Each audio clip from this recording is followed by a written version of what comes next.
A'udzubillahi minasyaitonirrajim. Bismillahirrahmanirrahim. Assalamualaikum warahmatullahi taala wabarakatuh. Alhamdulillahirabbil alamin wassalatu wassalamu ala asyrafil anbiya'i wal mursalin wa ala alihi wa ashabihi wa atba'ihi ila yaumiddin. Rabbi shrah li sadri wa yassir li amri wahlul 'uqdatam min lisani yafqahu qawli. Allahumma iftah 'alaina futuhal 'arifin warzuqna fahman nabiyyin. Saudara hadirin dan hadirat serta pendengar yang saya kasih sekalian,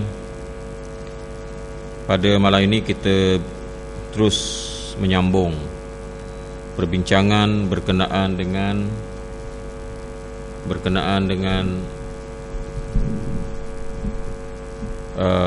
taharah ataupun hukum fiqh yang berkait dengan bersuci, bersuci seperti mana yang saya bincangkan pada setiap minggu.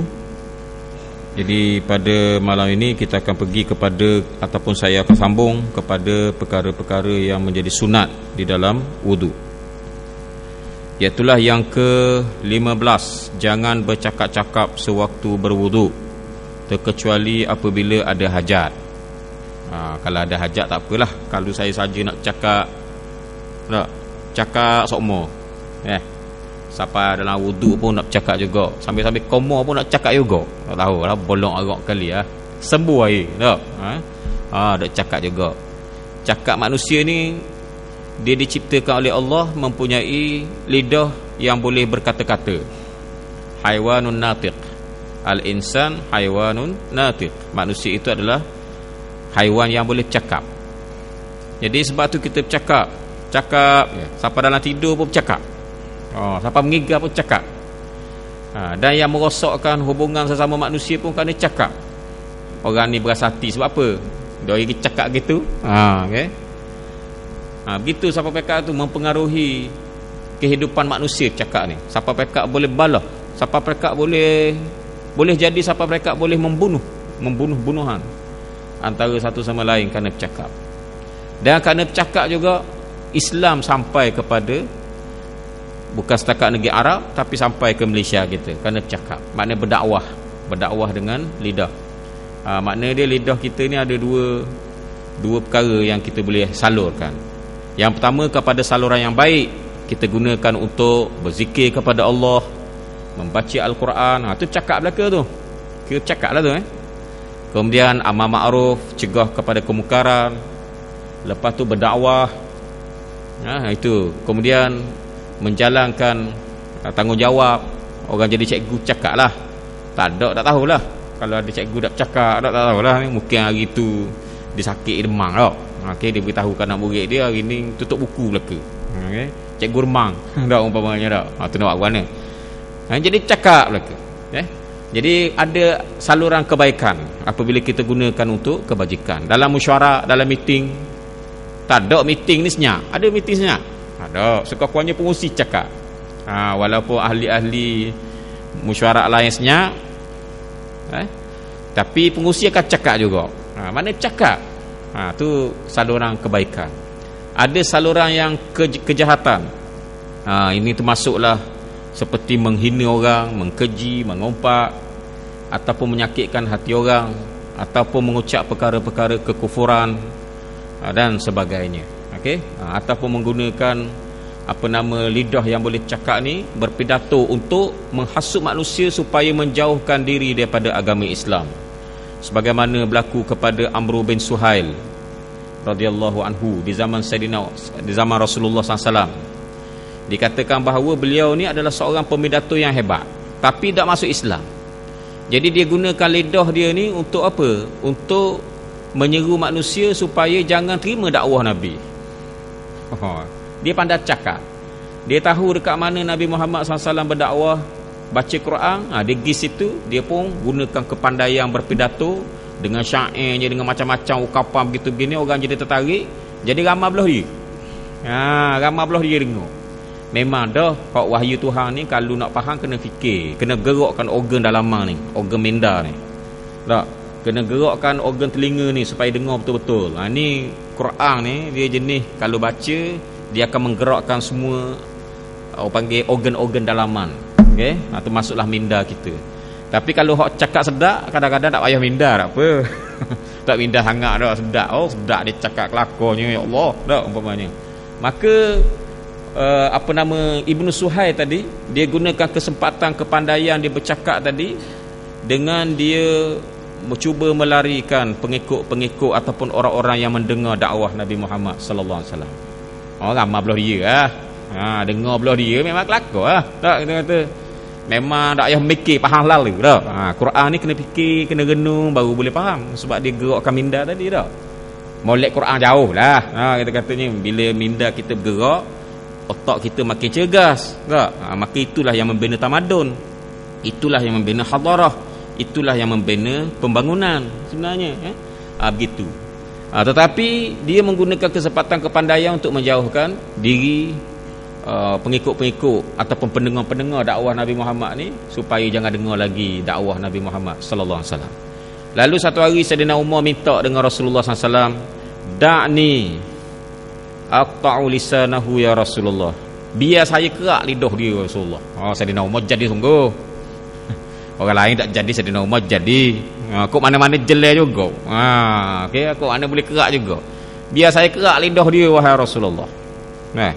Kalau orang lain nak kerak lidah, aruh lidah dia kena kerak. Sayyidina Umar dak yang debek Islam dia panggil. Samsing Islam.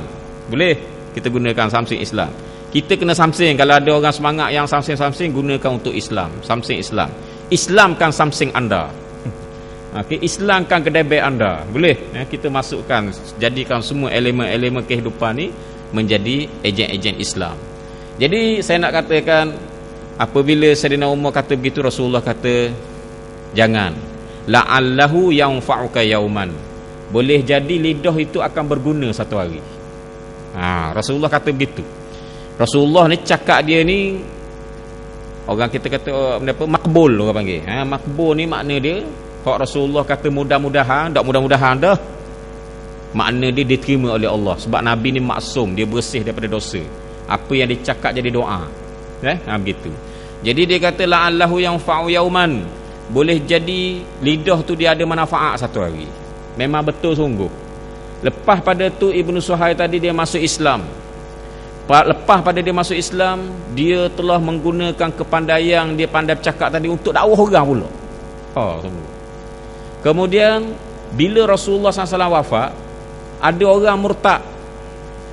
Orang murtad keluar daripada agama Islam. Ada satu kabilah tu, kabilah Bani Hanifah, dia satu kabilah kafir mula, murtad keluar daripada agama Islam. Jadi pada masa itu dan disebutkan oleh ahli-ahli sejarah, ada penduduk-penduduk Mekah sendiri yang baru masuk Islam, yang Islam tak kuat lagi dalam dada, cuba nak murtad juga. Nak murtad juga.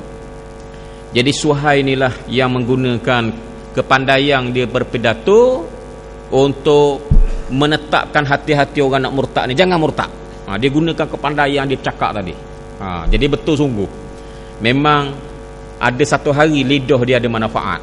Ada manfaat sungguh, seperti mana yang disebutkan oleh Rasulullah SAW. Satu hari lidah dia akan bermanfaat. Bukan satu hari di hari raya. Ini satu hari lidah dia ada manfaat. Memang sungguh, hari kewafatan Rasulullah ada orang nak murtad, dialah yang gunakan kepandaian dia berpidato untuk menahan orang, tahan supaya jangan orang murtad. Jangan murtad, dah baik. Itu bukan cara kita. Bila Rasulullah wafat, Islam pun wafat, bukan begitu cara dia. Dia tetapkan, dia baca, dia gunakan kepandaian dia bercakap tadi. Itu manusia ni suka bercakap. Ada saluran kebaikan dan ada saluran kejahatan. Jadi sebab tu saya minta maaf lah tadi cakap bab wuduk kan. Jadi pada masa kita berwuduk, jangan cakap lah. Tu setel je, nak royak nyok tu je. Pemain tu je. Kalau cakap juga jadi makruh, kecuali doa-doa yang disebutkan oleh Imam Ghazali rahimahullah, yang saya telah sebutkan tu hari. Doa tak apalah, pada bahasa muka kita baca doa, Allahumma bayyid wajhi yauma tabyaddu wujuh wa taswaddu wujuh. Tu tak apalah. Kita basuh tangan kanan, Allahumma atini kitabi an biyamini wa hasibni hisaban yasira. Dia baca doa tu tak apalah. Doa yang disebut oleh Imam Ghazali dalam kitab Ihya Ulumuddin dan juga disebut dalam kitab Sairus Salikin, Dan ada seorang ulama yang bernama Syekh Atiyah Saqar, dalam fatwa dia Min Ahsanil Kalam, dia telah mengatakan bahawa boleh pakai pandangan tu yang kata doa ketika ambil wuduk tadi, sebab dia bukanlah percakapan. Dia tak masuk cakap tu, dia masuk dalam zikir, zikrullah, dalam berzikir. Jadi apa salahnya kita berzikir ketika kita berwuduk? Jadi sebab tu siapa-siapa yang nak ikut pandangan mengatakan bahawa nak berdoa pada basuh muka, basuh tangan, ahlan wa sahlan, bagus juga. Itu pandangan sebahagian daripada ulama, di antaranya Syekh Imam Ghazali rahimahullah. Dan ada ulama yang kata bid'ah. Ada juga ulama kata bid'ah, antaranya Imam Nawawi rahimahullah. Jadi ada dua pandangan. Kok pandai kita nak akal nesta boleh belaka. Kalau dah kita biasa baca doa, baca teruskan benda tu. Tu tak masuk dalam cakap lah, kalau iktibar kepada bahawa kita baca dalam wuduk tadi. Habis. Kecuali apabila ada hajat. Kalau ada hajat tak apalah. Tengok budak nak jatuh, tak cakap kan, nak membayar. Duk tengah basuh muka, budak nak jatuh lela dah. Tak boleh makruh. Makruh benda apa waktu dah? Tak makruh dah tu. Wajib kena royak. Korang ataupun wajib dia kena beritahu ke ibu kepada budak nak jatuh tadi. Tu anak nak jatuh tu, lela dah nak jatuh dah. Dia kena beritahulah. Tu. Siapa pekak Izzuddin Abdul Salam dalam kitab Qawaidul Ahkam, dia kata kalau orang puasa sekalipun, kalau tengok orang lemah, wajib dia kena tolong orang lemah tu walaupun batal puasa. Dah bila dia mendapat ni, bila dia terjun dalam air kan, masuk air dan linga contohnya dah, batal puasa. Tak apalah, batal lagi, awak wajib kena tolong dia. Maknanya kalau kena benda tu, apatah lagi kalau ambil air mayang. Ambil himayang, dia tak atas himayang, tak atas himayang pun. Tak, kita kata deh, tengok budak nak jatuh, duk tahan juga ke mulut. Tak. Tengok esok masuk Sarabor. Jatuh pada tekad 16. Dia pun nyesal, apa apalah aku dak cakap dak ketika berwuduk tadi dah. Tu tak apa, masa tu dah apa. Nombor 16, bersiwak, bersugi menggosok gigi dengan benda yang kesat selain daripada orang puasa sesudah tergelincir matahari. Lebih afdal bersugi dengan kayu arak, kayu siwak. Disunatkan juga bersugi pada tiap-tiap keadaan yang lebih diingini daripada segala pekerjaan, iaitu tatkala berubah bau mulut kerana lapar atau lama diam, tiada berkata-kata dan sebagainya. B, tatkala bangun dari tidur, kerana orang yang bangun dari tidur itu biasanya berubah bau mulutnya. C, tak kala akan sembahyang. Sabda Rasulullah sallallahu alaihi wasallam, an Aisyah radhiyallahu anha anna Nabiy sallallahu alaihi wasallam yaqul qal as-siwaku mutharun lil fam mardatun lirabb rawahu Baihaqi wan Nasa'i. Daripada Aisyah radhiyallahu anha, sesungguhnya Nabi besar Rasulullah sallallahu alaihi wasallam telah bersabda, sugi itu membersihkan mulut dan meredakan Tuhan. Riwayat Baihaqi dan Nasa'i. Sabda Rasulullah sallallahu alaihi wasallam, an Abi Hurairah radhiyallahu anhu anin Nabi sallallahu alaihi wasallam qala, laula an asyqa ala ummati la amartuhum bisiwaki ma'a kulli wudu'in. Rawahu Ahmad. Daripada Abu Hurairah radhiyallahu anhu, daripada Nabi sallallahu alaihi wasallam bersabda baginda sallallahu alaihi wasallam, kalaulah tidak akan menyusahkan umatku, akan aku suruh mereka bersugi menggosok gigi pada tiap-tiap wudu. Riwayat Ahmad.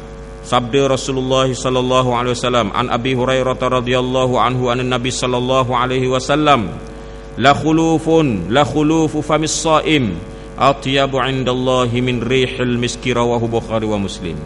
Daripada Abu Hurairah radhiyallahu anhu, daripada Nabi sallallahu alaihi wasallam, sesungguhnya busuk bau mulut orang yang berpuasa itu pada sisi Allah lebih harum daripada bau kasturi. Riwayat Bukhari dan Muslim. Jadi berdasarkan kepada kenyataan-kenyataan yang saya baca tadi, maka hukum dia adalah sunat kita bergosok gigi ataupun bersiwak, bersugilah kata orang, ketika kita berwudu. Bila tu nak gosok gigi, masa mana? Kih-kih wudu ni. Gosok gigi ni ada dua pandangan, seperti disebut dalam kitab Jauhar Al-Mauhub. Disebut pandangan Imam Ramli satu lagi pandangan Ibn Hajar. Iaitulah salah satunya mengatakan bahawa kita gosok gigi sebelum daripada kita basuh tangan hak sunat. Gitu eh. Sebelum daripada kita basuh tangan hak sunat, bukan hak wajib tu, hak sunat tu. Dan satu lagi pandangan adalah selepas daripada kita basuh tangan hak sunat tu. Lepas basuh tangan tu kita sugi dulu. Barulah kita nak buat hak yang lain-lain lagi, yang seterusnya. Jadi ada dua pandangan dan dua-dua itu adalah mazhab Syafi'i. Tak ada masalah apa-apa. Pakailah hak manasa pun boleh. Tak? Begitu. Dah kita nak pakai apa tu? Adakah kita nak pakai beruh gigi ke ataupun kayu arak? Nabi Muhammad sallallahu alaihi wasallam dia menggunakan tiga jenis, orang panggil apa tu? Batang kecil tu, orang panggil apa? Rating lah kita kata dah. Kayu. Rating pokok untuk dijadikan bahan ataupun dijadikan benda untuk digunakan sebagai sugi ini. Yang pertamanya Rasulullah sallallahu alaihi wasallam gunakan satu jenis batang kayu ataupun ranting kayu yang dipanggil sebagai arak. Okey. Alif, Ra, Alif, Kaf. Bukan arak bahasa Melayu, arak mabuk dak ni. Arak bahasa Arab, nama pokok lah. Okey, arak. Yang kedua, Rasulullah SAW juga telah menggunakan ranting pokok zaitun. Dia ambil pokok zaitun kecil yang apa nama dahang cek-cek tu, dia ambil dan digunakan untuk bersugi. Dan yang ketiganya adalah pokok kurma, daripada pokok kurma, ranting daripada pokok kurma. Itu makna dia tiga jenis yang Rasulullah SAW pakai untuk membersihkan giginya ataupun orang panggil bersugi. Okey, jadi begitu. Tetapi walau macam mana pun tidak ada pun suruhan Rasulullah SAW terhadap tiga perkara itu. Rasulullah tak suruh gunakanlah kayu arak, gunakanlah kayu apa yang diambil daripada pokok zaitun, gunakanlah kayu daripada pokok kurma. Rasulullah tak suruh. Rasulullah guna hak tu. Jadi kaedah fiqhnya, apabila perbuatan Rasulullah semata-mata tanpa ada suruhan, dia tak jadi sunat lagi. Tak jadi sunat bahan tu lah. Okey, begitu. Jadi inilah aliran yang dipegang oleh Dr. Yusuf Qaradawi dalam buku dia Kaifa Nata'amalu Ma'as Sunnah An-Nabawiyah. Dia mengatakan bahawa yang pentingnya lah bersugi itu ialah kita membersihkan mulut. Sama ada gunakan kayu tadi yang digunakan oleh Rasulullah dari tiga jenis tadi, ataupun gunakan alat-alat yang lain seperti beruh gigi, menggunakan obat gigi Colgate ke dan sebagainya. Tak kira lah Pak Nesa pun yang sunatnya membersihkan gigi. Ada pun benda alat tu tak ada kait sunat apa-apa. Tak ada kait sunat apa-apa. Itu adalah dipanggil sebagai wasail, bukan thawabit. Wasail ni alat je, bukan thawabit, bukan benda yang tetap. Benda hak tetapnya yang dikehendaki oleh syarak lah bersih mulut. Alat kau pandamu lah. Nak pakai hak mana ikut zaman masing-masing. Begitu. Itu pandangan Dr. Yusuf Qaradawi. Tetapi mengikut pandangan Syekh Abdul Karim Zaidan dalam kitab dia Mufassal fi Al-Mufassal fi Ahkam Mar'ah, dia kata kau pandai kita lah nak guna hak mana obat apa beruh gigi pun boleh. Tetapi kalau kita guna kayu hak digunakan jenis kayu yang digunakan oleh Rasulullah tadi, itu lebih afdal, lebih baik tu. Dapat pahala sunat lain pula selagi. Kita gosok gigi dah pahala. Kita guna kayu yang digunakan jenis yang digunakan oleh Rasulullah tu, boleh pula sepahala lagi, sebab itu adalah sunnah Nabi Muhammad SAW. Jadi kau pandai kita nak pakai anasa boleh belaka. Nak kata bahawa hak pakai kayu yang digunakan jenis yang digunakan oleh Rasulullah sunat pun boleh, nak kata harus pun boleh. Kalau harus tu makna dia mereka tak katakan bahawa guna kayu tu sunat, tapi menggunakan apa jenis membersihkan mulut tu sunat. Jadi dua-dua pandangan ini sepakat mengatakan sunnahnya membersihkan mulut. Sebab tu dalam kitab Iqna' pun ada sebut apa hukum membersihkan gigi tadi, mulut tadi dengan jari. Dengan jari, makna jari pun boleh gunakan sebagai alat untuk bersiwak. Tidak tahu kan dibincang kitab fiqh. Begitu. Jadi kau pandai kita lah. Okey. Tapi dari segi praktikalnya, kalau kita gunakan gosok gigi pakai Colgate tu, okeylah masa wudu. Tapi ada sekara lagi. Pada masa nak semayang sebelum takbiratul ihram tu, sunat pula bersiwak. Sunat pula bersugi. Kalau nak pakai beruh gigi Colgate situ, jawab dia, Allah tak tahu nak kata lah. Tak dia kata. Tak. Masing-masing ada cetong masing-masing kat depan ni. Begitu dah. Faham tak maksud saya ni? Tak. Tok Imam ada cetong di sini, ada obat gigi, Colgate pula tu, buku. Macam nak pergi Mekah, macam hak tabung haji nak uwi masa benda orang nak pergi Mekah tak. Umpamanya ada belaka dalam tu. Obat gigi ada, buah gigi ada dan sebagainya, kita kata dah. Takkanlah kita nak pakai obat gigi, buah gigi juga. Obat gigi, buah gigi juga ketika hak nak sebelum takbiratul ihram dalam masjid. Pelopong hanya kubang lah. Begitu. Dah lah hak tak sesal hak yang tiri-tiri pun tak sesal banyak lagi dak, kita kata buat capur pula ngak oning. Kau banyak lagi kau teruklah kapek dak umpamanya setengah-setengah masjid dan sebagainya. Jadi itu saya nak katakan bahawa ada juga ketikanya kita gunakan kayu. Jadi sebab tu belilah kayu tu kita gunakan ketika nak sebelum takbiratul ihram tu ada masa lagi tu sunat juga. Jadi ada dua tempat sunat lah. Satu sunat ketika kita bermula berwuduk, apabila kita memulakan wuduk tadi. Yang keduanya ialah sunat sebelum kita takbiratul ihram tu. Ambil siwak sekali raung dah lah. Ambil sunnah je tak? Sekali raung kayu arak tadi tak? Nampak dekat Maidan seri lah ada kayu tu tak? Hak dalam buku molek 2 ya, hak mahal sikit 7 ya, hak mahal lagi 20 ya. Hak pandai lah, hak mana pun tok dah kocek si tak? Umpamanya kita gunakan gitu kalau nak gunakan untuk sebelum takbiratul ihram gitu. Walau macam mana pun dia kata bukan masa ambil semayang je. Dia kata tadi kita baca tadi dah ABC tadi tu, bukan masa ambil semayang je sunat, tapi sunat juga ketika bau mulut berubah jadi busuk. Sebab apa? Sebab 2 perkara. Sebab lapar dan kerana dak cakap. Bila lapar dia bau mulut juga, bau juga busuk mulut. Jadi masa tu sunat juga kita bersugi walaupun dak kait, kita tak mau wuduk pun, kita tak mau semayang pun, umpamanya duduk jabat umpamanya dak makan pagi, bau mulut dan sebagainya, gosok gigi dah pagi tadi tapi bau juga pun bilang umpamanya tak. Maka pada masa tu sunat. Jangan kata masa wuduk saja, jangan kata pada masa nak semayang saja, tapi masa biasa pun ketika bau mulut pun sunat juga. Dan keduanya ialah ketika bangun tidur. Bangun tidur B tadi. Dan yang keseterusnya ketika nak semayang, saya dah sebut tadi. Kemudian dikecualikan satu waktu yang makruh untuk bersugi, iaitulah ketika apabila masuk waktu zuhur di bulan Ramadan. Ketika berpuasa. Jadi pada masa itu bila dah masuk bang zuhur, habis dah ta'ayin sunat, dia jadi makruh pula berdasarkan kepada hadis yang kita baca tadi, iaitu la khulufa misaim atyabu indallahi min rihil miski, iaitu bau mulut orang berpuasa itu lebih harum di sisi Allah daripada bau kasturi di sisi Allah Subhanahu wa taala. Jadi kerana nak mempertahankan bau tu, jadi sunat dak bersugi, jadi makruh pula berdasarkan kepada pandangan mazhab Syafi'i. Walau macam mana pun Dr. Yusuf Qadawi dalam kitab dia Fatawa Mu'asirah mengatakan bahawa jumhuril fuqaha, kebanyakan ulama mengatakan hukum dia sunat juga walaupun selepas pada gelincir matahari ketika orang berpuasa. Sunat juga, tak ada makruh. Bagi Dr. Yusuf Qadawi berdasarkan kepandangan jumhur yang ulama mengatakan bahawa tak ada masa makruh, semua sunat belaka. Lepas zuhur pun sunat juga. Okey. Jadi saya berpandangan bahawa pandangan hak jumhur ni lebih kuat. Sebabnya ialah kerana kita kena ingat semayang ni nak khusyuk. Tiba-tiba kalau kita dak gosok gigi lepas daripada zuhur, asar dak gosok gigi, jadi bau mulut mengganggu orang semayang. Orang ni bau, akhirnya dak khusyuk semayang. Duk mikir busuk Allah, orang ni busuk lagi. Okey. Dia main badi gitu pula dalam hati. Belah kiri ni busuk dah, belah kanan mari kau busuk. Ya Allah, dah ngupak dalam hati. Jadi ngupak dalam hati bila nak khusyuk semayang, dah jawab dia mana? Gosok gigi ya senang. Kita pakai hak pandangan jumhur walaupun bulan puasa pun. Itulah yang saya berpandangan kita boleh pakai pandangan tu untuk tujuan untuk supaya taklah berlaku bulan puasa bulan busuk orang panggil. Tak mau gitu, takut fitnah kepada orang kafir pula. Orang kafir tengok mendapa orang Islam gini. Yang kedua, sunat juga kita koma bila kita ambil wuduk walaupun selepas daripada masuk waktu zuhur bulan Ramadan apabila kita berpuasa. Bila kita koma tu hilang kat bau. Jadi tak ada pula ulama kata makruh berkoma. Kerana nak pertahankan bau tadi. Jadi begitu juga dengan bersugi.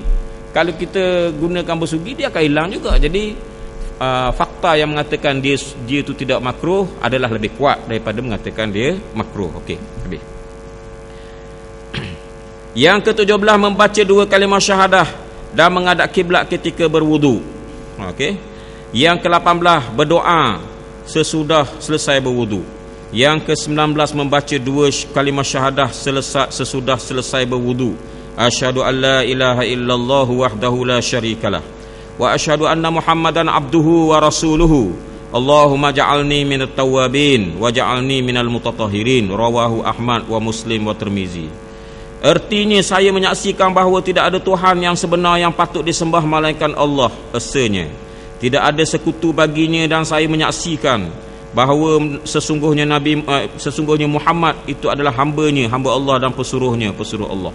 Ya Allah, jadikanlah saya menjadi orang yang bertaubat dan menjadi orang yang suci. Itu maksud dia. Jadi lepas pada kita berwudu, jangan lupa bacalah doa. Tapi kalau kita tengok ni orang panggil sunnah mahjurah. Sunnah mahjurah jarang orang buat ni. Orang tua sangat je buat. Betul tak?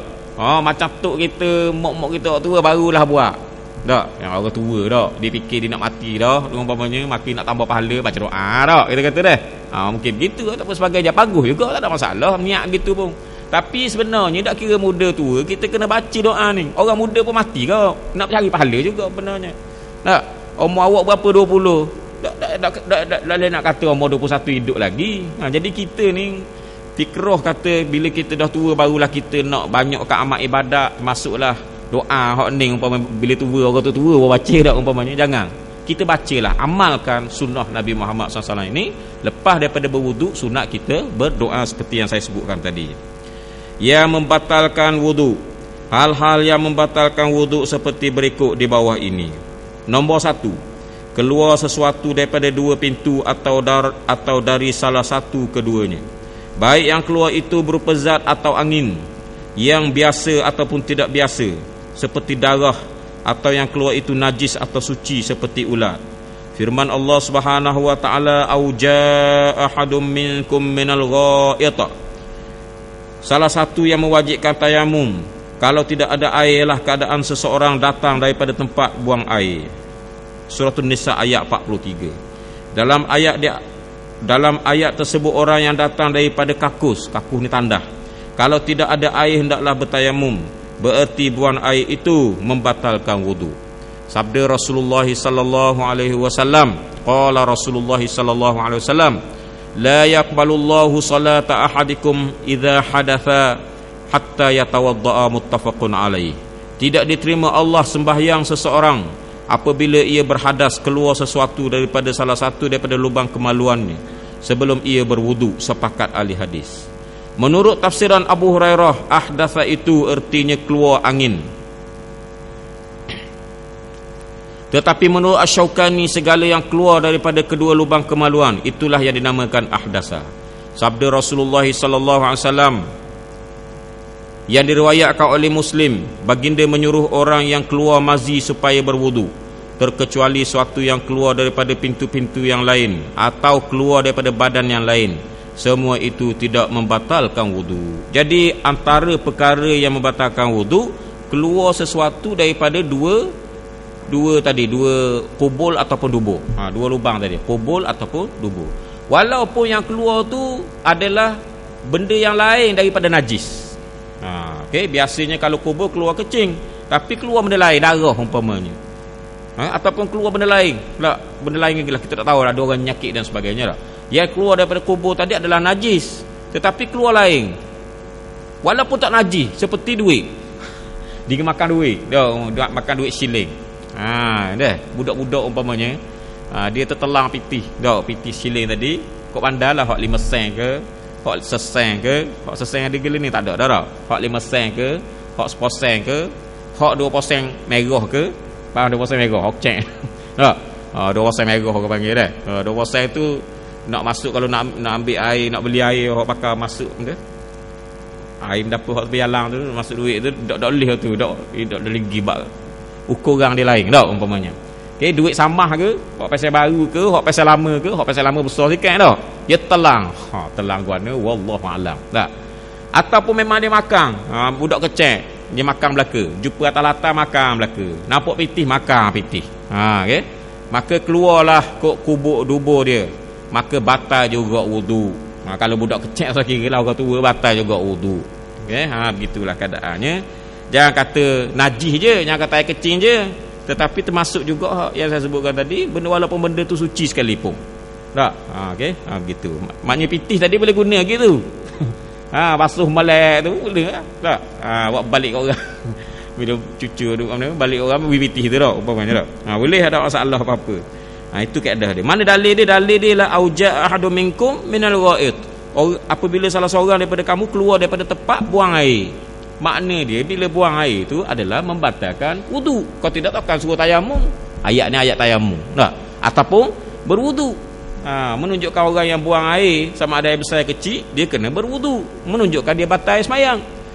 Begitu keadaannya ni. Kemudian dalam ayat ni, menarik dalam ayat ni, saya tengok tadi dalam ayat ni, dia kata apabila kamu keluar daripada tempat buang air. Quran ni cakap beraluh. Beraluh guna Al-Quran ni. Beraluhnya Al-Quran ni tak kata kecuali lepas pada awak buang. Tak ada gitu. Buang air besar, buang air kecil. Tak ada cakap gitu. Quran dia cakap apabila kamu keluar daripada tempat buang air. Beraluh punya bahasa Quran ni. Allah Ta'ala cakap cukup beraluh.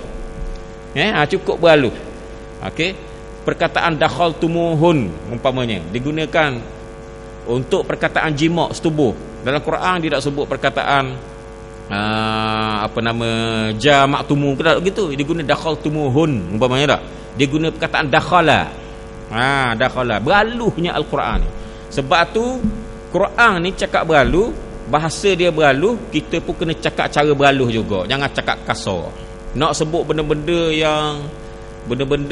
bahasa tu kena jaga. Jangan cakap benda-benda yang terlalu kasar apa semua tak boleh. Quran dia cakap beraluh sungguh. Dia tak sebut perkataan-perkataan yang menjuruh kepada hakikat benda tu. Saya nak sebut pun tak reti dah. Kalau contohnya kita kata bukan tak reti, malu nak sebut dah. Okey. Dia tak sebutlah kalau buang air besar umpamanya tak. Perkataan tu tak guna begitu, tapi dia kata keluar daripada tandas. Okey, keluar daripada tandas. Kata Ibnu Abbas, kanallahul jima'a bil lamsi. Allah Ta'ala nak gunakan perkataan jima', tetapi Allah Ta'ala nak sebut perkataan jima', tetapi Allah Ta'ala gunakan perkataan al-lamsi, sentuh. Aula mastumun nisa, kamu sentuh. Sentuh situ makna jima' di sisi Ibnu Abbas. Dia tak guna perkataan jima', tapi dia guna perkataan sentuh. Beraluhnya bahasa Al-Quran. Jadi sebab tu kita orang Melayu pun kena cakap bahasa yang beraluh jugalah. Cakap beraluh, jangan cakap kasar dan sebagainya. Tak? Begitu. Habis. Kemudian nombor 2, hilang akal. Hilang akal kerana mabuk atau gila.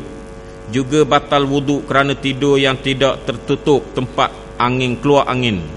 Tetapi tidur yang tertutup pintu keluar anginnya seperti orang tidur dengan duduk yang tetap, tidaklah batal wuduknya. Maknanya kalau kita tidur dalam keadaan duduk sela macam kita duduk sekarang ni, beres lah. Sebab apa? Sebab dia tak ada lubang nak tubik tu. Nak tubik angin lah maksudnya. Maka kalau orang tu tertidur dalam keadaan dia duduk, contohnya duduk sela macam kita duduk ni, maka bila dia tidur walaupun kerah kali pun tak batal semayang. Syarat dia ada air semayang masa dia tidur. Tak batal semayang, tak batal semayang tak ada lagi. Tak leh gitu tak. Maknanya dia ada air semayang tak, dia tidur. Tak, saya dah tengah mengajar sini, kita pun tidur umpamanya tak. Ada tak orang letih nak kerja dah, marah dia tak, kita kata dah. Dia pun bagus ada mari ke masjid, mari ke surau, dengar orang mengajar dan sebagainya, tapi tertidur. Jangan marah dia sebab biasa dah siang kita kerja tak, letih, balik pukul 4.30, balik pukul 5, balik pukul 5.30. Kita mari ke masjid, dengar dah juga, biarlah kita tidur pun.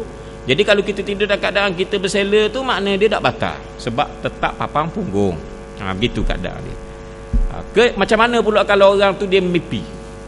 Dia mimpi melakukan persetubuhan sampai keluar mani, tetapi dia tidur dalam keadaan tetap papang punggung. Batal tak wuduk dia? Faham tak maksud saya?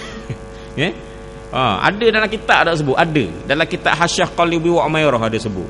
Orang tu dia ada semayang, kemudian dia duduk tetap papang punggung. Lepas pada tu dia tertidur. Bila dia tertidur, maka bila dia terjaga, tak ada apa-apa, air semayang dia ada. Tetapi masa dia tidur tu dia bermimpi bersetubuh, lalu keluar air mani. Maka jawapan dalam kitab tu kata air semayang ada, tapi dia kena mandi wajib. Dah boleh bayang, nak bayang kuan ni sebab dia ada hadas besar. Hadas kecil dia sesat dah. Air semayang tak batal, tapi dia bayang kok. Sebab apa? Sebab dia keluar mani lebih besar lagi daripada air semayang. Jadi makna dia air semayang dia ada, tapi dia tak boleh bayang. Sebab dia kena mandi dulu. Ada juga begitu dah. Ada juga makna hukum dibincangkan dalam kitab fiqh sebegitu rupa. Okey. Sabda Rasulullah sallallahu alaihi wasallam, al-ainani wika usah, fa idza namatil ainani intalaqal wika, faman nama falyatawadda, rawahu Abu Daud. Kedua mata itu tali pengikat kepada pintu dubur, maka apabila kedua mata tidur, terbukalah ikatan pintu itu, maka barang siapa yang tidur hendaklah dia berwudu. Dia kata mata ni pengikat dubur. Kalau pengikat ni tak sedar, mata tidur, maka pengikat tak ada, pengawal tak ada. Bila pengawal tak ada, jaga tak ada, dia keluar. Bila dia keluar, batal air semayang. Bila batal air semayang, orang yang tertidur wajib kena ambil air semayang semula. Kecuali keadaan dia itu adalah memang tak boleh nak keluar angin. Seperti yang saya sebutkan tadi, iaitu tetap papa punggung. Okey. Walau macam mana pun dalam kitab Hasyiah Qalbi Umairah ada sebut, kecuali orang kuru. Tak maaf bukan nak kata orang kuru. Tak. Kita pun dak gemuk mana? Tak kita kata dah. Kita pun dak kuru mana? Mana nak katakan bahawa kalau orang tu kuru, dia tetap papa punggung pun tetapi batal juga wudu. Batal juga wudu. Sebab apa? Dia kuru tadi dia ada ruang kok, ada lubang kok nak tubik dia dak. Begitu ni. Itu disebut nahifan. Nahifan tu dikecualikan satu. Jadi macam kita ni ke mana? Masing-masing tengok body masing-masing. Ya, aku kuruh dak. Oh, aku kuruh, batal. Batal. Tadi keruh-keruh dia dak. Keruh batal. Walau macam mana pun batal. Sebab ada ruang lagi untuk keluar angin tadi dak. Habis. Ada pun tidur dengan duduk yang tetap, keadaan badannya tidak membatalkan wudu kerana tidak timbul sangkaan bahawa ada keluar sesuatu daripadanya. Ada pula diriwayatkan oleh Muslim bahawa sahabat-sahabat Rasulullah SAW pernah tertidur, kemudian mereka sembahyang dengan tidak berwuduk lagi. Itu sebab mereka tidur dalam keadaan tetap papa punggung. Itu dalil dia tu. Jadi dalil yang saya baca tadi Al-Ainawi ka Usah tu dalil menunjukkan bahawa tidur batal wuduk. Dalil kedua pula, sahabat-sahabat Rasulullah tertidur dalam masjid, bila jaga terus mayang dah ambil wuduk, sebab mereka itu adalah duduk tidur dalam keadaan tetap papa punggung. Itu keadaannya. Habis. Yang ketiga ialah bersentuh kulit lelaki dengan kulit perempuan. Dengan bersentuh itu batal wudu, yang menyentuh dan yang disentuh, dengan syarat keadaan keduanya sudah sampai umur dewasa atau antara keduanya bukan muhrim atau mahram. Sekarang ni bahasa sekarang ni, baik mahram turunan, pertalian persusuan ataupun mahram perkahwinan. Firman Allah Subhanahu wa taala, aula mastumun nisa, surah An-Nisa ayat 43. Salah satu daripada mewajibkan tayamum kalau tidak ada air ialah bersentuh dengan perempuan. Pendapat tersebut menurut mazhab Syafi'i. Mazhab lain ada pula yang berpendapat bahawa bersentuh lelaki dengan perempuan itu tidak membatalkan wudu, tetapi yang membatalkan wudu ialah bersetubuh. Pendapat itu berdasarkan juga dengan ayat tersebut. Mereka tafsirkan lamastum itu dalam ayat tersebut bersetubuh. Itu. Jadi dalam mazhab kita, mazhab Syafi'i, asas setuh je lelaki perempuan yang bukan mahram, yang telah dewasa pada masa yang tidak ada hubungan mahram, pada masa tu batal wudu. Sengaja ke tak sengaja ke batal. Yang disentuh ke yang disentuh ke ataupun yang menyentuh, dua-dua batal belaka. Itu mazhab kita, mazhab Syafi'i, hak yang kita dengar sokmo. Hak itulah. Walau macam mana pun di sana ada pandangan lain, sama ada dalam mazhab Syafi'i sendiri ataupun di luar pada mazhab Syafi'i. Dalam mazhab Syafi'i sendiri ada dua pandangan lagi, iaitulah disebut dalam kitab tadi, saya sebut tadi, Hasyiah Qalbi Umairah, mengatakan bahawa ada dua pandangan lagi. Qila, ada dua lagi pandangan lemah dalam mazhab Syafi'i. Iaitulah pandangan kedua mengatakan bahawa apabila bersentuh lelaki dengan perempuan, maka yang menyentuh batal, yang disentuh tidak batal. Tidak batal. Itu pandangan kedua. Kalau tahu siapa menyentuh, tahu siapa yang disentuh. Tapi dalam keadaan tak tahu, ke tak batal belaka, sebab masing-masing mendakwa aku disentuh bukan menyentuh. Tak umpamanya. Pandangan ketiga pula mengatakan dalam mazhab Syafi'i, qila ni mazhab Syafi'i, ada juga pandangan dalam mazhab Syafi'i yang mengatakan bahawa sentuh tak batal air semayang selagi mana tidak ada syahwah dan tidak ada keluar air mazi. Keluar air mazi ataupun bernafsu. Itu. Jadi ada tiga pandangan mazhab Syafi'i. Jadi sebab tu kalau orang pergi Mekah, sebenarnya tak payah dah dia nak taklid kepada mazhab lain, pakai hak mazhab kedua ataupun mazhab ketiga mazhab Syafi'i, hak disebut dalam kitab Hasyiah Qalbi wa Umairah tadi. Cukup dah. Pergi tu. Tak payah. Walau macam mana pun kalau dia nak taklid pada mazhab lain, terpulanglah. Seperti dalam mazhab Maliki. Mazhab Maliki mengatakan bersentuh tak batal semayang laki perempuan ni. Tak kira lah mahram tak, yang bukan mahram lah ni, kecuali kalau bernafsu. Kalau sentuh dengan bernafsu, itu batal semayang. Jadi siapa tahu nafsu tak nafsu? Dia sendiri yang tahu. Itu dalam mazhab Hanafi. Dalam mazhab Hanafi pula, itu tadi mazhab Maliki. Dalam mazhab Hanafi pula, iaitulah sentuh sampai pekat keluar mazi. Maknanya kalau dia sentuh dalam keadaan bernafsu tak batal lagi. Tetapi kalau keluar mazi sampai pekat keluar mazi baru batal. Seolah-olah batal tu bukan sebab sentuh, sebab keluar mazi. Begitu dalam mazhab Hanafi. Jadi itu mazhab lain. Jadi sebab tu pula lah pada kita apabila kita dalam keadaan suasana yang susah, seperti orang di Mekah nak tawaf, nak jaga air semayang bukan senang juga. Tak, dalam keadaan kita pakai ihram terbuka juga sebelah sini tak, sebagainya, tangan ni kadang-kadang dan sebagainya. Jadi kita pakailah mana-mana yang memudahkan. Kalau kita nak pakai pandangan kedua, pandangan ketiga disebut dalam kitab-kitab fiqh Syafi'i pun boleh. Kalau kita nak taklid kepada mazhab lain pun adalah boleh. Itu bolehlah bincang dengan orang yang terlibat dengan pengurusan haji ni tak. Itu boleh. Mana-mana. Habis. Kemudian kita pergi kepada yang seterusnya. Yang keempat, menyentuh kemaluan atau pintu dubur dengan batin telapak tangan, bukan baik kemaluan sendiri atau kemaluan orang lain, baik kemaluan orang dewasa ataupun kemaluan kanak-kanak. Menyentuh itu hanya membatalkan wuduk yang menyentuhnya sahaja. Sabda Rasulullah sallallahu alaihi wasallam an Ummi Habibah radhiyallahu anha qalat sami'tu Rasulullah sallallahu alaihi wasallam yaqul man massa farjahu falyatawadda, rawahu Ibnu Majah wa sahahahu Ahmad. Dari Ummi Habibah radhiyallahu anha, ia berkata, saya telah mendengar Rasulullah sallallahu alaihi wasallam bersabda, barang siapa menyentuh kemaluannya hendaklah ia berwudu. Riwayat Ibnu Majah dan disahkan oleh Imam Ahmad. Sabda Rasulullah sallallahu alaihi wasallam an Busrah binti Safwana radhiyallahu anha anna Nabiy sallallahu alaihi wasallam qala man massa dzakarahu fala yusalli hatta yatawaddaa, rawahu khamsah wa qala Bukhari huwa sahih. Huwa sahih.